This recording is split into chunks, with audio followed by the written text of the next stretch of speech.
nga 17 January 2022 Kato Franklyn Kindler yali alindidde ebiva mu bigezo by'ekibiina eky'omusanvu bye yakola omwaka oguwedde kubanga yali yeesunga kimu kuyingira Siniya. Ebyava mu bigezo Kato byamufuula emunyenye y'essomero lya Mother Kevin Memorial Primary School ensambya mu Kampala bwe yafuna obubonero obuna ngono yasinga mu ssomero lino.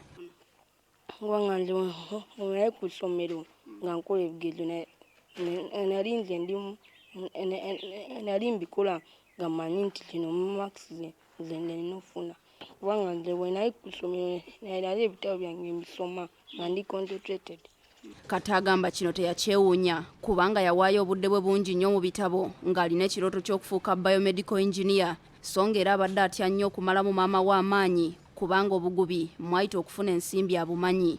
Nsoma kubeera biomedical engineer kubanga nga ndi waka embi waka ebintu waneno wendaba edduuka lya maama wange lyaba wino ewaka wafu ebintu ng'ebyo. Bwe tuba twogera mugamba nnyo asome bulungi oba oli awo y'engeri yokka gy'anabbulula famire.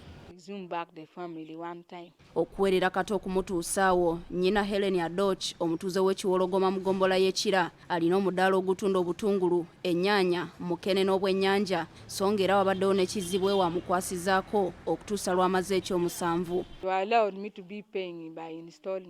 Essomero libadde linzikiriza nsasule mu bitundu naye n'ezisinga kizibe wange yabadde azisasula kubanga nze looni zindi bubi ssaako okulabirira awaka. Taata wa Kato yali injiniya mu kampuni emu ebyembi yali atereza ebyuma mu 2011 n'afuna akabenje n'afa. Ekyamaanyi kampuni kye yakola kuwa Adoch ensimbi obukadde buna yeeyiye ng'enjogera y'ennaku zino bweri. Kuno Adoch kwe yatandika omudaala guno n'endala n'awererako bakulu ba Kato 3.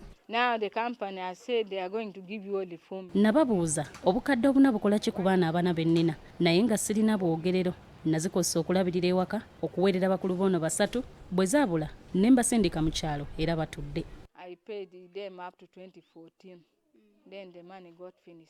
We yatandikira omudaala guno mu mwaka gwa 2013 Adoch yali akosa capital wakakadde kamu n'emitwalo 3 wabula mu kaseera kano olw'obuzito bw'alina obw'okulabirira awaka ennyaanya zatunda ebyennyanja amenvu n'ebintu ebirala eby'okukozesa awaka ku mudaala guno yesanze nga capital asigaza wa mitwalo 25 gyokka.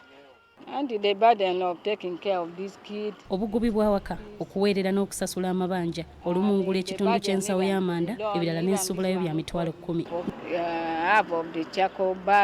Adoch agamba omwana we okumuweerera okutuuka awo abadde yeewola mu bibiina by'obwegassi eby'enjawulo nabyo mu kaseera kano bitandise okumuyigga.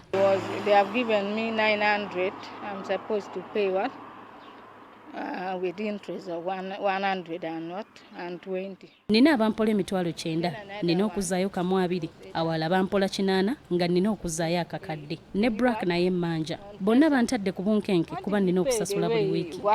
What you get you pay every week.